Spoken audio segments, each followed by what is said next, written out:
এক ব্যক্তি কাবা শরীফের চতুর্পার্শ্বে তাওয়াফ করছে। এটা আমি আপনাদেরকে কাহিনী শোনাচ্ছি না, আমাদের ব্যক্তিগত অভিজ্ঞতার কথা বলছি। এক আজীব হালতের মধ্যে তাওয়াফ হচ্ছে। মানুষ তো দোয়া পড়তে পড়তে অবস্থা খারাপ, বই নিয়ে নিয়ে কাবার দিকেও দেখতে পারতেছে না, তো বইয়ের দিকে, মানে দোয়াগুলা না পড়লে তো তাওয়াফ হবে না। আমরা তো এভাবে বুঝিয়ে দিয়েছি। এখন ওই ব্যক্তিকে খেয়াল করলো আজীব হালত, এশকের হালত, মহব্বতের হালত, কখনো কাঁদে কখনো হাসে।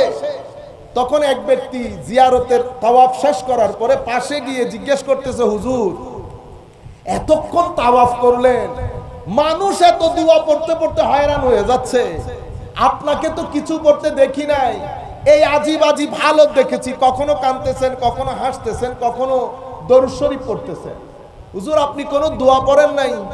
কোন আমি তো কোনো দোয়া পড়ি না। কেন? দোয়া পড়বো কেমনে? আমি তো আল্লাহর দরবারে শুকরিয়া আদায় করছি। আল্লাহ, যেই ভূখণ্ডের মধ্যে, যেই জায়গার মধ্যে তোমার সমস্ত নবী রাসূল, সমস্ত ওলি, গৌস, আবদাল, কুতুব সেই দিন থেকে আজকের দিন পর্যন্ত যেই জায়গার মধ্যে পা লাগিয়েছে, হেঁটেছে, সেই জায়গার মধ্যে তুমি আমার মতো গুনাহগারকে যে হাঁটার সুযোগ করে দিয়েছো, তোমার দরবারে শুকরিয়ার শেষ নাই। এটাকে বলা হচ্ছে ভিতরে। কোনটা? এটা ভিতরে। এই যে ঘুরতেছেন, দৌড়াদৌড়ি করতেছেন, এটা বাইরে। তারপরে মাঝে মাঝে দরুদ শরীফ পড়েছেন হুজুর, তো দরুদ শরীফ পড়ে আল্লাহর দরবারে শুকরিয়া আদায় করার পরে আমার নবীর দরবারে দরুদ পড়েছি, বলেছি ইয়া রাসূলুল্লাহ, আল্লাহ আপনার উপর সালাত এবং সালাম প্রেরণ করুক, আপনার উসিলায় আজকে এখানে হাঁটার সুযোগ পেয়েছি, এখানে হাঁটার সুযোগ পেয়েছি। এখন আপনি চিন্তা করে দেখেন তো, দুইজন ব্যক্তি, একজনের তাওয়াফের মধ্যে দোয়া, বড় সিরিয়াসলি দোয়া, আরেকজনের তাওয়াফের মধ্যে ইশক, মোহাব্বত, আদব এবং আল্লাহর দরবারে চোখের পানি ছেড়ে প্রশংসা। কোনটা ভালো লাগতেছে আপনাদের? বুঝতে পেরেছেন? তাইলে হজের মধ্যে শুধু শারীরিক দৌড়াদৌড়ি না, এখানে ভিতরের জগতের জিনিসও আছে। আপনি যখন কাবার চতুর্পার্শ্বে তাওয়াফ করার আগে হাজরে আসওয়াদকে সামনে নিয়েছেন, তো মন হাজরে আসওয়াদকে চুমা দেওয়া মানে আল্লাহর কুদরতির হাতে চুমু দেওয়া, আল্লাহর কুদরতির হাতে চুমু দেওয়া মানে আল্লাহর কুদরতির হাতে হাত রেখে বায়াত গ্রহণ করা। ফিকার কিতাবের মধ্যে বায়াতের কত এসেছে, বায়াত গ্রহণ করা। বায়াত মানে কি? মাওলা, আজকের পর থেকে ওয়াদা তোমার সাথে, তুমি নারাজ হও এমন কোন কাজ, কর্ম, খেয়াল, ধ্যান আমি ইচ্ছে করে আল্লাহ করব না, তুমি না করার তৌফিক দান করো। বাইরেরটা সবাই দেখছে, ভিতরেরটা, ভিতরের মানুষ আর আল্লাহ আর কেউ দেখছে না। আপনি যখন এই নিয়ত করার পরে তাওয়াফ করবেন, 1 2 7 করি না, 7কে আপনারা 7 মনে করিয়েন না। 7 জমিন, 7 আসমান, সূরা ফাতিহার আয়াতের সংখ্যা 7, সাবউল মাসানি। 7 মানি 7 না, 7 মানি অগণিত। 7 মানি কি? অগণিত। এটা একটা সিম্বল আর কি, একটা জায়গায় তো দাঁড়াইতে হবে। মাওলা, আপনার অগণিত অফুরন্ত ভাবে আমরা আপনার দরবারে আমরা নিজেদেরকে সুপর্দ করছি। মাওলা, হাতে বায়াত গ্রহণ করছি। মাওলা, আজকের পর থেকে আপনি নারাজ হন এমন কোনো কাজ করব না। এরপরে আপনি ওখান থেকে ফেরত চলে আসবেন, ফেরত চলে আসবেন। কারণ মদিনা শরীফে যাওয়া তো হজের অংশ না, ফেরত চলে আসবেন না। এরপরে আপনার ইমানের পরীক্ষা। মদিনা শরীফ যাওয়া হজের অংশ না, মদিনা শরীফ যাওয়া ইমানের অংশ। কিসের অংশ বলেন? কেউ যদি বলে মদিনা শরীফ যাওয়া হজের অংশ কিনা, বলবেন না এটা হজের অংশ হবে কেন? হজ তো আমলের নাম, আমার নবী তো ইমানের নাম। হজে যাওয়া এটা তো আমল, মদিনায় যাওয়া এটা তো ঈমান, এটা ঈমান। মনে রাখবেন, মক্কা শরীফের মধ্যে এক কাজ করলে 1 লক্ষ সওয়াব, গুনাহ করলো 1 লক্ষ গুনাহ। যদি গুনাহ করেন সেখানেও 1 লক্ষ, সওয়াব করলেও সেই সেফ হবে, গুনাহ ছাড়া থাকা যাবে না। কিন্তু আপনি মদিনা শরীফকে আন্ডার এস্টিমেট করার কোনো সুযোগ নাই। কেন? কারণ আমার নবী বলেছেন, আল্লাহ মক্কা শরীফকে যত বরকত দিয়েছো, মদিনা শরীফের বরকত দেফাই বলেছে। কি বলেছে? দেফাই করে দাও। আমরা দেফাইকে ডাবল বলি। অসংখ্য মুহাদ্দিসিন বলেছেন দেফ মানে ডাবল, দেফাই মানে ডাবল না, 4 গুণ। কয় গুণ? 4 গুণ। তো মক্কা শরীফে যদি সওয়াব 1 লাখ হয়, মদিনা শরীফের সওয়াব 4 লাখ হয়ে গেছে। সেই কারণে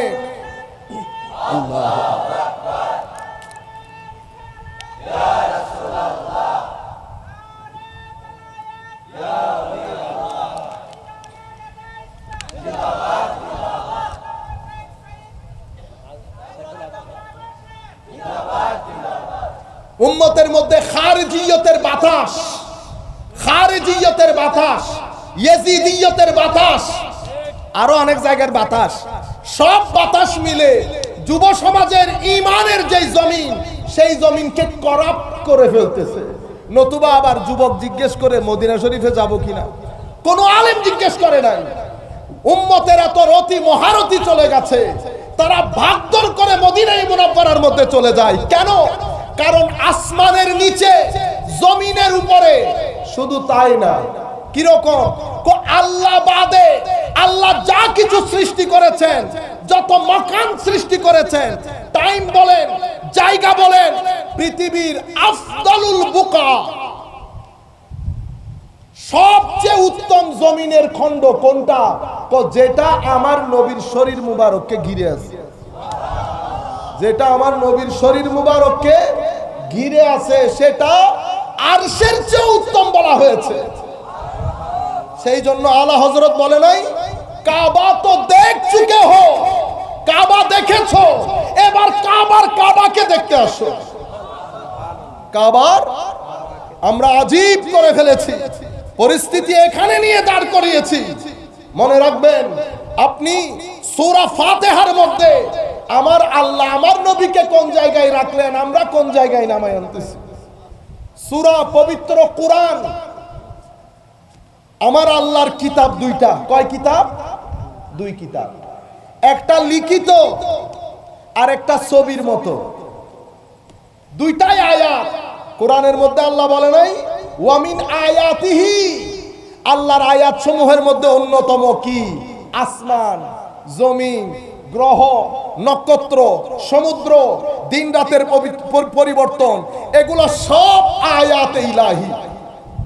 কোরআন শরীফের আয়াতকে কি বলেন? আয়াত বলেন না? কোরআন শরীফের তো আয়াত, আসমান জমিনও আল্লাহর আয়াত। তো কোরআন 2টা হয়েছে, একটা লিখিত যেটাকে বলা হয় মানতুক, যেটা লিখিত কিতাব আকারে, আরেকটা এই পুরা কায়নাত, পুরা মহাবিশ্ব, আল্লাহ বাদে সবকিছু, এটা এর ধূলি, অণু, পরমাণু, কণা সবকিছু আল্লাহর অস্তিত্বের উপর দেলালত করে, আল্লাহর অস্তিত্বের সাক্ষ্য বহন করে। বিদায় এই পৃথিবীকে বলা হয় আলম। আরবিতে কি বলা হয়? আলম মানে চিহ্ন। মৌলার চিহ্ন কেন?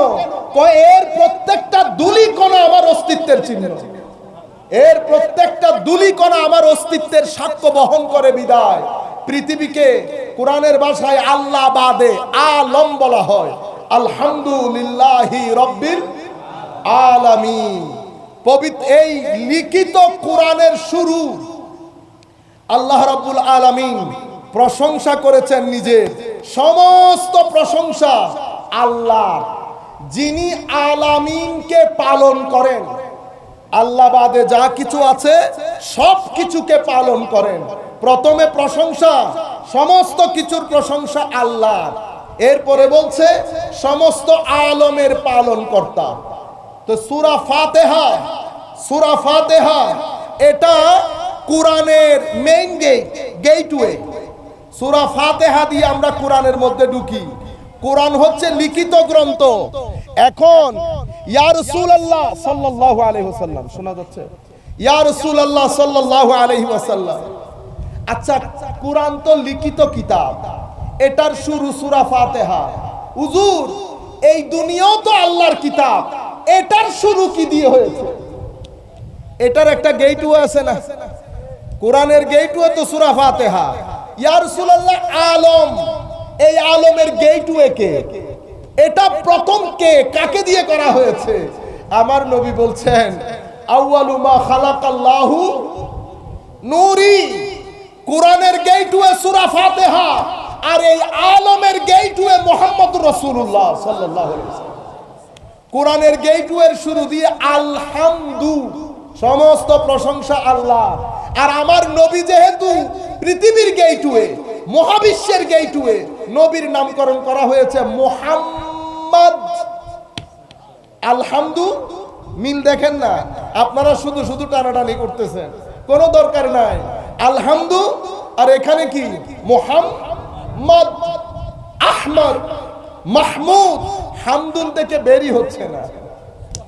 হয় মুহাম্মদ, নয় আহমদ, নয় মাহমুদ। সব জায়গার মধ্যে অর্থ এক করলে কি হয়? এমন প্রশংসিত যার লোমের প্রতিটা জায়গা থেকে প্রশংসার পানি বের হয়, এটাকে মোহাম্মদ, আহমদ আর মাহমুদ বলে। এটা আলমের গেটওয়ে। আচ্ছা আল্লাহ, তো এই কোরআনের গেটওয়ের মধ্যে তো বলা হচ্ছে আল্লাহর পরিচয় তুলে ধরে সমস্ত প্রশংসা যার, তিনি কে? তিনি রব্বুল আলামিন, তিনি রব্বুল। তো আল্লাহ যিনি অতি প্রশংসিত, পৃথিবী মহাবিশ্বের গেটওয়ে, ওনার পরিচয় কি? আমি যতটুকুনের জন্য রব, উনি ততটুকুনের জন্য রহমত, রহমতুল্লিল। ইনি রব্বুল আলামিন, এখানে রহমতুল্লিল আলামিন। এবার মারামারি করে, বুঝতে পেরেছেন? আমরা ঠিক এই জায়গা থেকে আমরা নতুন প্রজন্মের আকীদা, ঈমানকে খারেজিয়তের দ্বন্দ্বের মধ্যে ঠেলে দিচ্ছি। এবার আসেন মনজুর আহমদ রেফাই রহমতুল্লাহ আলাইকে। আমার নবীর পরে কোন নবী আসবে না, ইয়া রাসূলুল্লাহ এই ডিউটি পালন করবে কে? যাকে দেখলে, যার সকাল, যার বিকাল, যার রাত, যার চেহারা, যার প্রত্যেকটা কিছু দেখলে ইয়া রাসূলুল্লাহ আপনার সুগন্ধি বের হবে, এমন ব্যক্তিকে আমার নবী বলছেন আমার উম্মতের মধ্যে 3 ধরনের লোক থাকবে। কয় ধরনের? 3 ধরনের। আমি থাকবো না, কোনো অসুবিধা নাই। আমার উম্মতের আলেম থাকবে, আমার উম্মতের আলেম থাকবে। তাদের মধ্যে তুমি আমাকে খুঁজে পাবে। তারা কয় ধরনের? তারা 3 ধরনের হবে। এক ধরনেরকে আমরা বলি মুসলেহ। কি বলি? মুসলেহ, সংশোধনকারী। মুসলের কাজ কি? কোথায় থাকে? মুসলে শহরে, গ্রামে, বন্দরে, এলাকায়, সব জায়গায় ছড়িয়ে ছিটিয়ে থাকবে। তারা আপনার সাথে বাজার করে, হায় হায় হায়, আপনার সাথে বাজার করে, আপনার মসজিদে আপনার পাশে দাঁড়িয়ে নামাজ পড়ে। কখনো চাচা, কখনো কাকা, মাঝে মধ্যে ধাক্কা একটা দিয়ে দেন, জীর্ণ শীর্ণ তো, কিন্তু আপনি জানেনও না, আপনি জানেনও না। এটা এমন ব্যক্তি যিনি আল্লাহ বলার পরে আরশ আজিমের খোদা ফেরেশতা নিয়ে সেই ব্যক্তির নাম জিকির করে। ইনি এমন ব্যক্তি যাকে মদিনা শরীফ থেকে আমার নবী সরাসরি ফিউজাত দান করে। কেন? কারণ সে আমার নবীর বাগানের মালিক, আমার নবীর বাগের রেসালতের মালিক। সে কি করে? পানি ডালে। কি করে? পানি ডালে। আম গাছের মধ্যে কি পাতা সব সময় থাকে? আবহাওয়া বৈরী হয়, আমের সিজন শেষ, আম পাতা জীর্ণ শীর্ণ হয়ে যায়। তো পরিস্থিতি যখন গুলাতে হয়, মালি কি করে? কাটে, পানি ডালে, এটাকে একটু লুক আফটার করে, এটাকে একটু যত্ন নেয়। ঠিক যেই গাছের মধ্যে 3 দিন আগেও পাতা ছিল না, মরে জীর্ণ শীর্ণ অবস্থা, সেই আম গাছ 3 দিন পরে দেখা গেছে সবুজে সবুজে সুফলা, শস্য শ্যামলা হয়ে গেছে। কিভাবে? মালির কারণে। ইয়া রাসূলুল্লাহ উম্মতের মালিক কারা? উলামা। কারা? উলামা, আলেমরা। তো আলেমদের মধ্যে একটা হচ্ছে মুসলেহ। মুসলেহ কয় নাম্বার মালিক? 3য় গ্রেডের মালিক।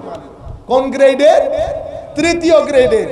আপনারা এক্সাম্পলটা বুঝে নেন, পরে আমি আবার আসব।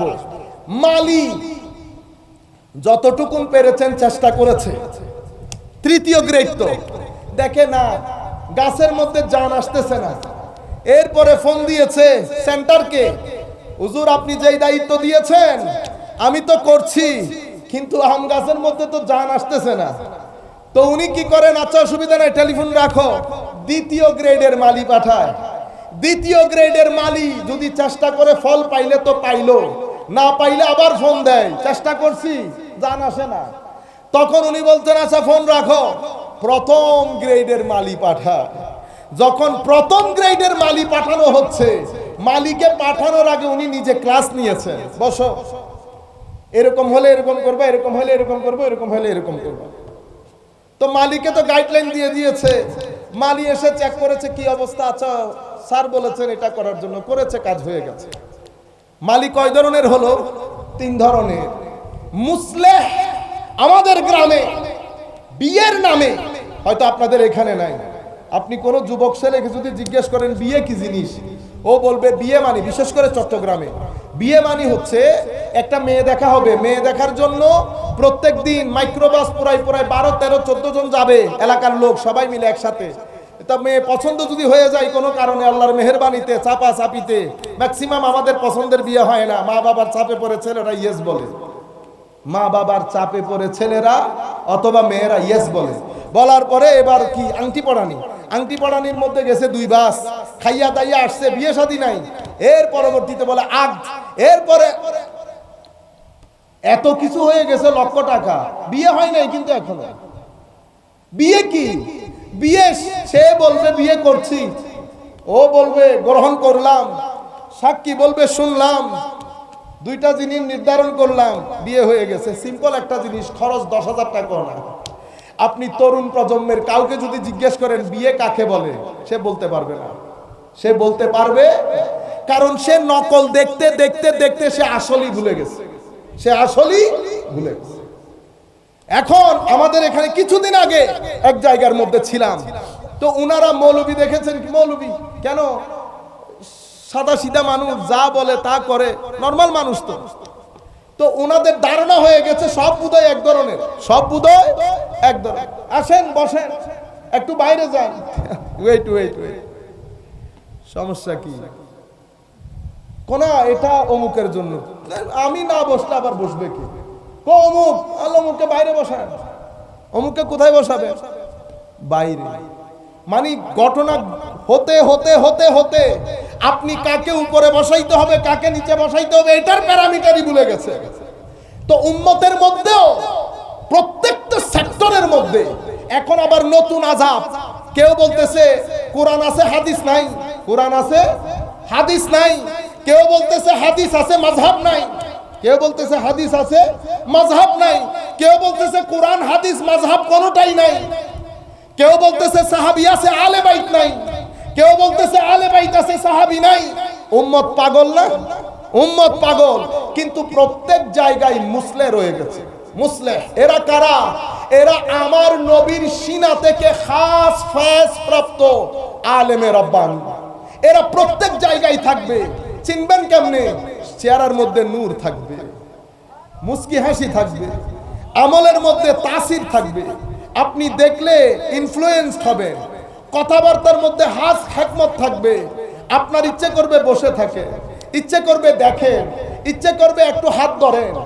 এই ধরনের আলেম যাদের সাথে বসলে মনে হবে ভিতর থেকে আপনি আল্লাহর খৌফ খশিয়ত জেগে উঠছে, আপনার চোখ দিয়ে পানি পড়ছে। যাদের সুহবতের মধ্যে বসলে নামাজ পড়তে ইচ্ছে করবে, যাদের সুহবতের মধ্যে বসলে গুনাহ ছেড়ে দিতে ইচ্ছে করবে, এরা মুসলিহ। এদের সিনার মধ্যে এত পাওয়ার কোত্থেকে আসে? এরা আমার নবীর সিনা থেকে পাওয়ার নেয়। সার্বক্ষণিক তাদের সিনার সাথে আমার নবীর সিনা জড়িত থাকে, সার্বক্ষণিক আমার নবী ফয়েজ দিতে থাকে। ইয়া রাসূলুল্লাহ এত ফয়েজ কেন? কোন নবী তো আসবে না, কাজ তো নবী, কিন্তু কোন নবী আসবে না তো কিভাবে করবে? আমার উম্মতের আলেমদেরকে আল্লাহ বানিয়েছেন ওভাবে। এরা মুসলিম। কিন্তু যখন ফিতনা কঠিন আকার ধারণ করে, ওই যে মালি পারতেছি না, তখন বারবার মেসেজ দেয় ইয়া রাসূলুল্লাহ পারা যাচ্ছে না, কি লাগবে? কম মুজাদ্দিদ লাগবে। কি লাগবে? মুজাদ্দিদ লাগবে। ইয়া রাসূলুল্লাহ আমার পক্ষে এই বড় জোয়ার এটাকে ধরা সম্ভব হচ্ছে না। কেন? দর্শনের জ্ঞান, বিজ্ঞানের জ্ঞান, আধুনিক জ্ঞান, এদিকে সংস্কৃতির নাম দিয়ে অশ্লীলতা। আমি এই বানের পানি আর আটকাতে পারছি না। আমার নবী সাল্লাল্লাহু আলাইহি ওয়াসাল্লাম আল্লাহর দরবার থেকে আমার নবীর ওসিলায় আমার আল্লাহ আমার নবীকে বলেছেন, হাবিব, আপনার উম্মতের প্রতি 100 বছরে উম্মতের মধ্য থেকে একজনকে মুজাদ্দিদ করে পাঠানো হবে। মুজাদ্দিদ কে? উনি ইঞ্জিনিয়ার মানুষ। কি মানুষ?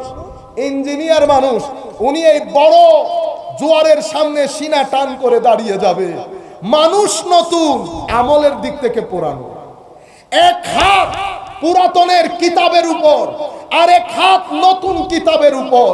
নতুন প্রশ্ন করলেও নতুনের চেয়ে নতুন জবাব, পুরাতন প্রশ্ন করলেও আজীব জবাব। এলম দিয়ে ঠেকানো যায় না, হেলম দিয়ে ঠেকানো যায় না, ইবাদত দিয়ে ঠেকানো যায় না। যা বলে কেউ আধুনিক অর্থনীতি বুঝে, ফিকা বুঝে না, বের হতে পারছে না।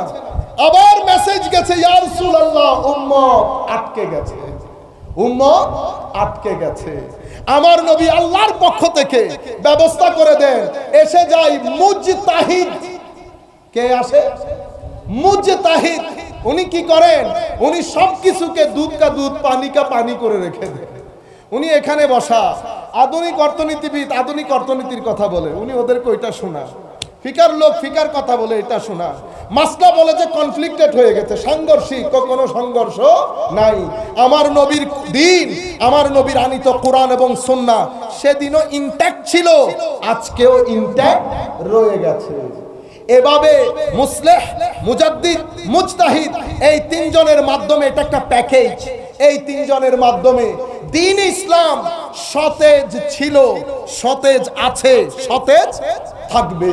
হুজুর মনজুর আহমদ রেফাই রহমতুল্লাহ আলাইহির কোন পর্যায়ের সম্মানিত উপস্থিতি, যাদের মাধ্যমে বাজার বসেছে, তারা হচ্ছে সেই সমস্ত লোক যাদেরকে আল্লাহ তাফাক্কুহ ফিদ্দীন দান করেছে।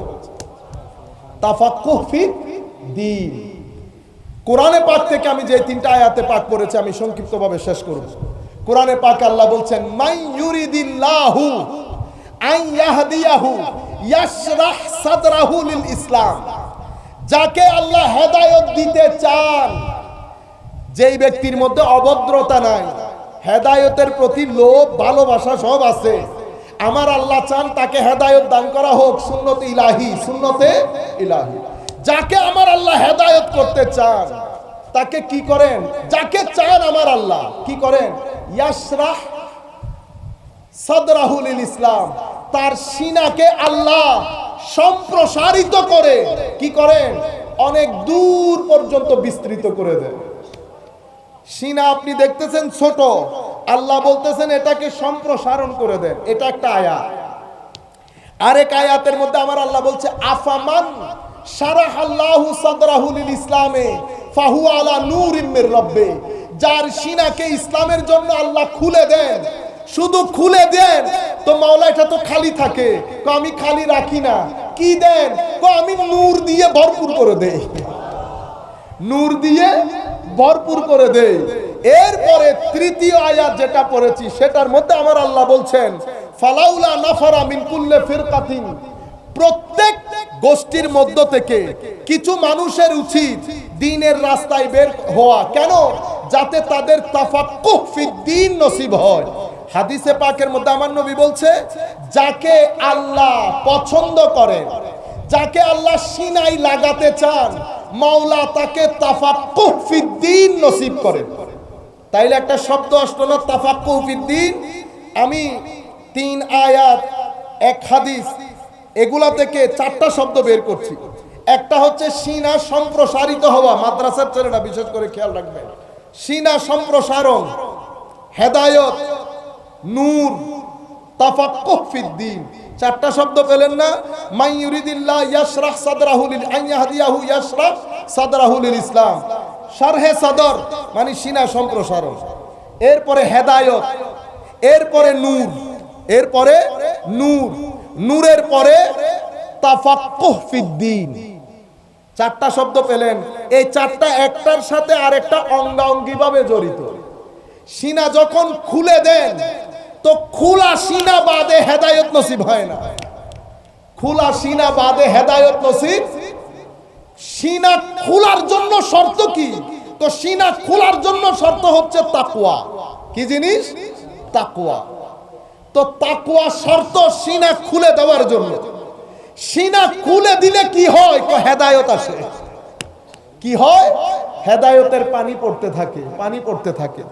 যখন হেদায়েতের বর্ষণ হয়, সেই হেদায়েতের বর্ষণটাকে ফুললি পবিত্র করার জন্য আমার আল্লাহ উপর থেকে নূর ঢেলে দেয়।